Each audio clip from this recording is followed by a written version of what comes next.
Welcome home, residents. It's your Mayor Alistair back once again with a dive back into the world of monsters to talk about the upcoming 6th cinematic entry in the MonsterVerse. It's been quite the ride so far. We've gone from super gritty and realistic to totally wacky science fiction, then to somewhere in between.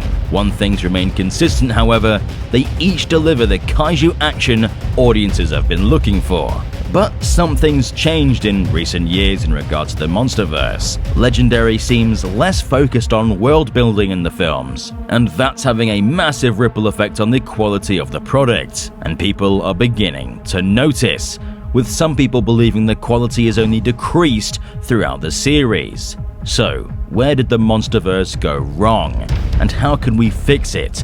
It's worth remembering that we love each and every one of these films for their own reasons. If you feel like watching a more serious film, 2014 is there. If you want a more fun and silly time, The New Empire is there. But it's safe to say that the general consensus for these films has gone from they're pretty good films to dumb fun, which is what monster fans have been trying to escape for decades in the Western eyes. The first 3 films spent a long time growing the universe and setting up a mystery. What are these giant titans? Where did they come from? How many are there? Why do they attack? The marketing delved into this extensively. I vividly remember the lead up to 2014 and how they were setting up this monster hunting organization, Monarch, and Skull Island and King of the Monsters only solidified this, really making the world feel real and lived in, with Monarch doing everything in their power to document these monsters and keep people safe. That has been almost entirely lost in recent years, as Monarch congratulates each other whilst thousands of individuals died in Rio. Part of it has to do with the lighter-hearted tone that Wingard has been aiming for. You can't really address these cataclysmic events without it bringing the mood down, so things like DC, or the flattening of Hong Kong, or the biblical global disaster of King of the Monsters has been all but ignored.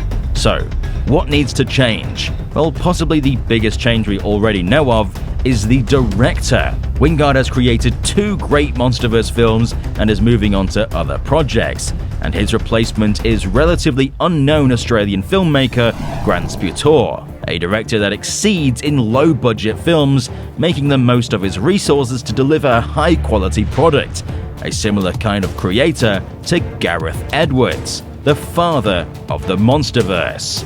I Am Mother was Grant's most recent film that released on Netflix a few years back, and the visual effects, practicals, sets, and tone is all just excellent. Just look at this. Guess the budget. 40 million? 50 million? No, this film cost $5 million. That is insane, and only possible with the ingenuity from a great director. The film is rich in detail, both in the story and the visuals. It does an excellent job placing you in this science fiction world and making you love the characters and setting. It's exactly what the MonsterVerse is in need of, that attention to detail that has been lost in recent years and replaced with don't question it, just enjoy the fun. If you've seen Grant's previous work, you'll know he prefers the darker style, which means we could see the return of the more grounded tone of the first films in the series. And whilst this doesn't immediately mean it's going to be a good film, it means we could actually witness the consequences and fallout of the events of the previous entries, which will in turn make the universe feel more real, a franchise where the lore matters, because GXK, whilst fun, doesn't really add much to the universe. After King of the Monsters, it felt like we had years worth of stuff to talk about. Revelations about the monsters' way of life, how they were worshipped, how they got around, and really grew the universe in new and interesting ways. But the New Empire just reaffirmed stuff we already knew.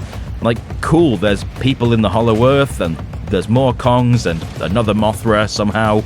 It doesn't really tell us much because lore wasn't really the film's concern. But with Grant's stylistic focus, that might change. The franchise should delve deeper into the human and societal consequences of these colossal battles, highlighting the planet-wide destruction and the psychological trauma inflicted on survivors. The narrative could return to portraying the monsters as ancient, unstoppable forces of nature, reclaiming their dominance over a world ravaged by human mistakes. characters should be complex and morally ambiguous, grappling with impossible choices and the weight of their actions. Visually, the films could adopt a more somber, realistic aesthetic, using contrasted cinematography and heavier action sequences to properly convey the scale of the Titans and provide a sense of dread that the new empire was simply missing. By grounding the story in a harsher reality, the MonsterVerse can evoke a more profound emotional response and offer a compelling commentary on the fragile balance between man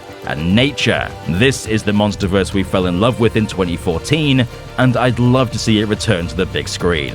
On the small screen, however, Monarch Legacy of Monsters did a great job showing just how the world has changed alongside the Titans, with Japan building turrets to help defend Tokyo in case of a monster attack. Flying has also changed dramatically as they spray pesticides to prevent any potential Titan-related viruses. And we saw more of how Monarch was formed and how it functions. The films have lacked this in recent years since it's not been Wingard's focus.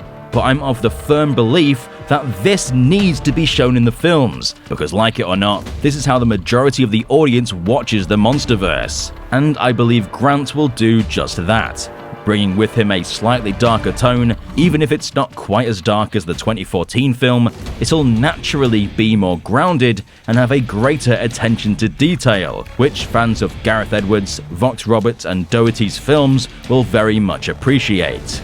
Wingard already hinted that his third film would be darker, taking more inspiration from Godzilla vs. Destroyer and being a more emotional, Godzilla-focused film. So if that was already his intention before handing the reins to Grant Sputor, hopefully it means there's no holding back, and he gets to go all out on the dark science fiction aspects that he excelled with in I Am Mother back in 2019. We will know soon enough what his intentions for the upcoming film are, but if we can bring back the sense of mystery as we uncover more about the monsters and their hidden world, then we're back on track to being the MonsterVerse that intrigued so many from the very beginning. What are you most looking forward to see in the next film? Are you excited that we may be returning to the more grounded films that started the MonsterVerse, or would you prefer for it to be even more silly? Let us know in the comment section down below, and be sure to give this video a big old Kong-sized thumbs up.